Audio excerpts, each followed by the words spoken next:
మాస్టర్లు ఈ పదం ఎక్కడ వాడతారు?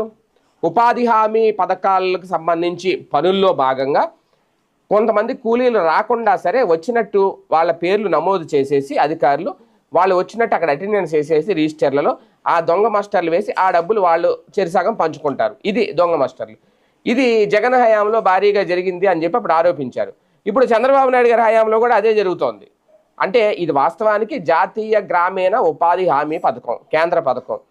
దీన్ని సక్రమంగా అమలు చేయలేదు, ఇందులో అవకతవకలు జరిగినాయి అనే కదా వీళ్ళు ఆరోపించారు. ఓకే, అయిపోయింది.